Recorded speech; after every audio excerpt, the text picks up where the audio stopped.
56 years ago, Russia, the northern Ural Mountains. A group of 9 students of the Ural Polytechnic Institute embarked upon a difficult winter expedition to reach the Otorten mountain. Their journey seemed to progress according to plan. However, on the 7th day of their trip, the weather conditions worsened. They lost their orientation and were forced to set up a camp on the slope of the mountain called Kholat Siakal. It was their last stop.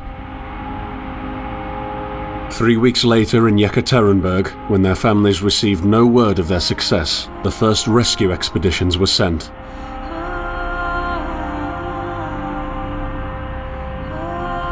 On February 25, 1959, an abandoned encampment was found.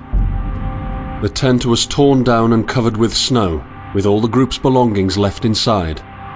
Further examination revealed it was cut from inside out. The surrounding footprints indicated the crew had fled the tent.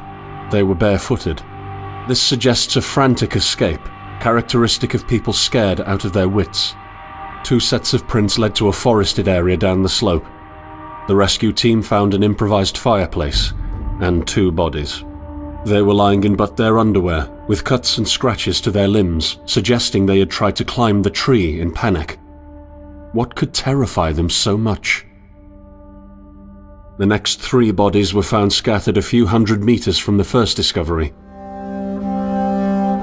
One of them had suffered a fractured skull, this despite no evidence of a struggle.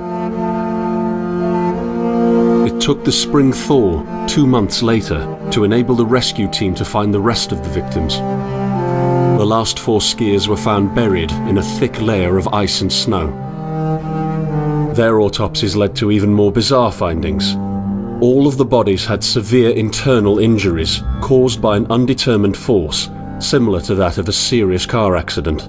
No external damage nor bruises were visible, besides a tongue ripped from one victim's mouth and a strange orange skin color. Much speculation arose from these puzzling events. Such theories included attack from the local tribesmen, from an avalanche, or animals. Each theory, however, only served to create more questions. The truth behind this tragic course of events remains unexplained to this day. What really happened? Maybe the answer still waits to be discovered, deep under the snow.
to me.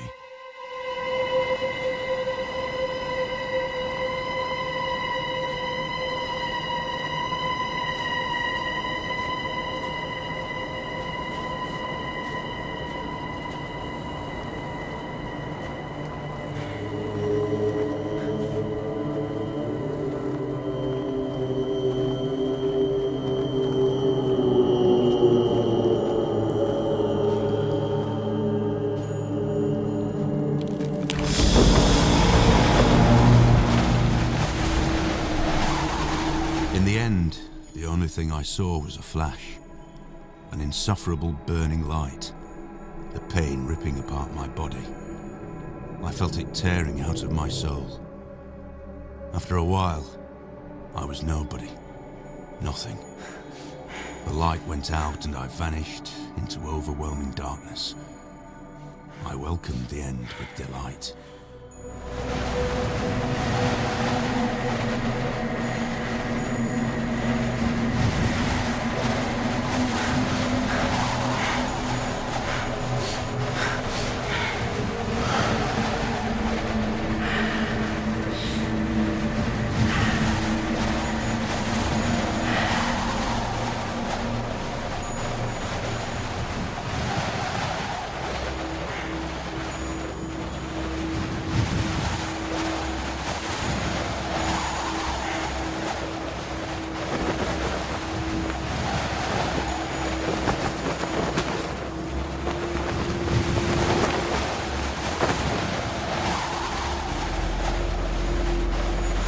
I am right behind you.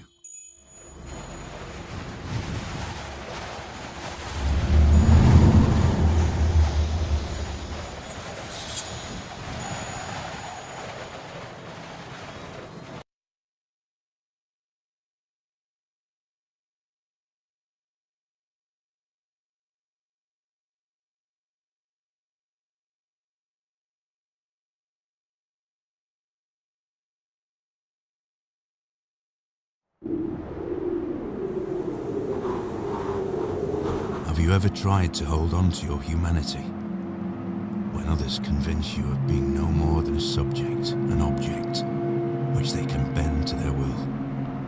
When they told you that you were a monster that deserved punishment, and you could really not remember your sins?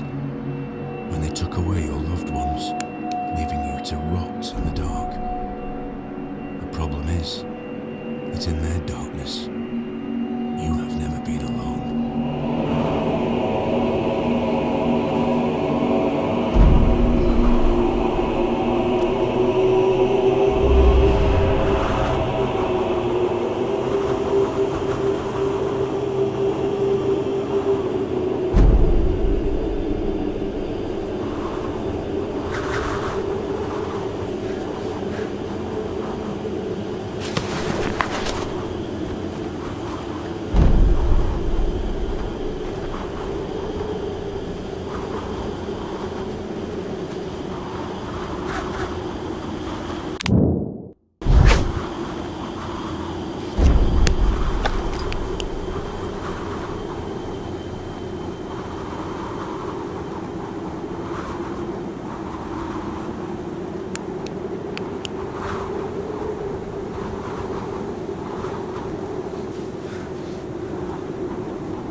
I set out the moment I heard about the incident. I was in the area, so I reported to the unit myself to be automatically assigned to the case. I arrived at Vishai on February the 19th, a couple of days before the Institute's rescue. While waiting for them, I started asking around to see if anyone from among the locals knew anything about the incident. One of them said he had a hunting cabin in the search region and knew the area very well. I decided to use him as a guide. When the rescue team had finally arrived, I explained to them what the unit's role was in this mission and that all discoveries or observations should be brought to my attention before anyone else's. We established priorities, checked the equipment, and set off right away. It was not until February the 26th we found the tent that I believe belonged to the students. Initial findings show that the people in the tent cut its sidewall and for some reason tried to escape from it in panic. The tracks in the snow led to a forest 1.5 kilometers away. But the trail went cold after 500 meters and we had to carefully search the entire area. This was not a place of any average incident. We had shivers crawling all over our bodies because of the atmosphere surrounding us. I was convinced that something more than just an accident had occurred here. I had the feeling we were dealing with something unnatural.